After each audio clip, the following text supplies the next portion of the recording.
안녕하세요, 희재쌤입니다. 오늘은 국어의 고품사와 영어의 팔품사에 대해서 공부해 보도록 하겠습니다. 자, 우선 국어의 고품사와 영어의 팔품사를 띄워드릴게요. 짠! 국어의 고품사부터 살펴볼게요. 국어의 고품사는 명사, 대명사, 수사, 그리고 관형사, 그다음 부사, 감탄사, 조사, 서술격 조사, 그다음 동사, 형용사 이렇게 순서대로 되어 있습니다. 반면에 영어의 팔품사는요, 이미 알다시피 명사, 대명사, 동사, 형용사, 부사, 전치사, 접속사, 감탄사 이렇게 8개로 구성되어 있습니다. 우선 영어의 팔품사를 배우기 전에 국어의 고품사에 대해서 조금 더 알아보도록 하겠습니다. 국어의 고품사는 의미에 따라 아까 얘기했다시피 명사, 대명사, 관형사, 부사 이런 순서대로 되어 있는데요. 자, 의미 말고 기능에 따라서도 나눌 수 있습니다. 일단 체언이라고 해서 문장의 중심이 되는 부분에는요, 명사, 대명사, 수사 이렇게 있습니다. 그리고 관형사와 부사는 체언을 수식해 준다라고 해서 수식언이라고 얘기합니다. 그리고 감탄사는 혼자 사용할 수 있으니까 독립언, 그리고 조사는 두 가지로 나눌 건데요. 조사는 서술격 조사와 조사 이렇게 나뉩니다. 그래서 그거를 관계언이라고 합니다. 마지막으로요, 형용사와 동사는요, 용언이라는 말을 씁니다. 여기서의 용은 활용하다 라는 말이에요. 즉 동사를 예를 들면 먹다, 먹고, 먹음으로, 먹기 위해 이런 식으로 먹다의 뒷부분이 자꾸 바뀌는 걸 알 수 있습니다. 이래서 용언이라고 합니다. 그리고 형태로 나누면 서술격 조사, 동사, 형용사 요 세 가지 품사는요, 변한다라고 해서 가변어라고 얘기하고요. 그 밖의 품사는 변하지 않는다고 해서 불변어라고 얘기합니다. 즉 국어의 구품사는요, 의미에 따라, 그다음 형태에 따라, 그리고 기능에 따라 여러 가지로 불릴 수 있습니다. 근데 여기서 주의할 것, 일단은 국어의 구품사 의미만 잘 기억해 주는 게 중요할 것 같습니다. 왜? 우리는 영어의 팔품사를 공부해야 하니까. 그럼 영어의 팔품사랑 국어의 구품사를 비교해 보도록 하겠습니다. 일단 보시면 아시겠지만 겹치는 품사들이 좀 존재합니다. 그래서 이 겹치는 품사들을 한번 모아 볼게요. 일단 명사부터 모으도록 하겠습니다. 두두두두두.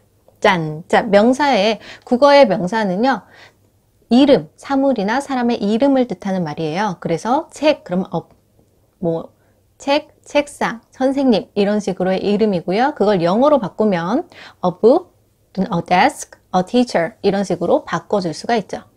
그러면 같은 품사끼리 만나서 사라지도록 하겠습니다. 안녕. 자, 다음은 비슷한 거 대명사로 가볼게요. 아까 책, 책상, 선생님 이거를 대명사로 바꾸면 it 또는 he or she 이런 식으로 바꿀 수 있겠죠. 국어로 한다면 그, 그녀, 그것 이렇게 되어 있는 거예요. 명사를 대신 쓰는 것이 대명사의 역할입니다. 대명사 2개 겹쳤으니까 빨리. 자, 세 번째는요, 형용사로 가보도록 하겠습니다.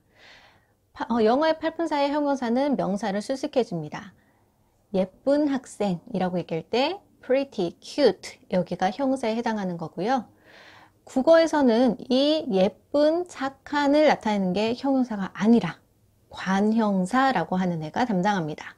즉 영어의 팔품사의 형용사와 국어의 구품사의 관형사가 같은 역할을 하고 있는 거죠. 두 개를 만나게 하고 파이로. 그러면 국어의 구품사에서 형용사는 뭐랑 같을까요? 국어의 구품사의 형용사 동사는 영어의 동사와 같습니다. 영어는요, 그냥 뭐뭐하다 라고 하는 걸 다 움직임의 표현, 행동의 표현을 동사라고 합니다. 근데 국어에서는요, 조금 분류를 해놨어요. 사람의 상태, 예쁘다, 귀엽다 라고 하는 사람의 상태를 나타내는 건 형용사라고 하고요. 그 밖의 행동을 뜻하는 것을 동사라고 합니다. 그래도 어쨌든 국어의 구품사 중에 동사와 형용사, 그리고 영어의 팔품사 중에 동사는 같은 성격을 띤 품사입니다.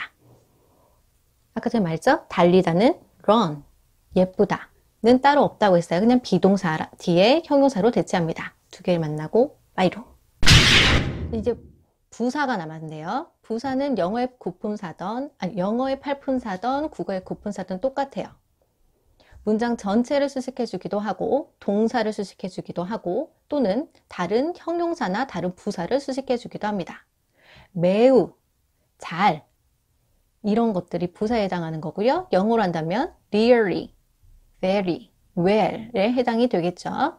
그냥 같이 붙여놓고 안녕. 이 밑에다가 예문 적어 놓을 거예요. 다시 한번 확인해 주시고요. 남은 품사 정리해 볼게요. 국어에서는 남은 품사는 수사. 수사라고 하는 것은 하나, 둘, 셋, 하나, 둘째, 셋째 이렇게 숫자를 표시하는 걸 수사라고 합니다. 그리고 조사가 없었죠? 국어의 조사는요, 는 이런 거를 조사라고 합니다. 자, 마지막으로 겹치는 게 또 겹치지 않은 게 뭐가 있었냐면 영어에서는요, 전치사, 접속사, 그리고 하나 더. 전치사는요, 보통 방향이나 장소, 그 다음에 시간을 나타내는 말입니다. at, in, on, over, across 이런 거를 전치사라고 하고요. 반면에 접속사라고 하는 것은 문장과 문장을 이어주는 연결어입니다. 그리고 그러나에 해당하는 부분이에요. and, but, so 또는 or 이런 것들이 접속사의 역할입니다.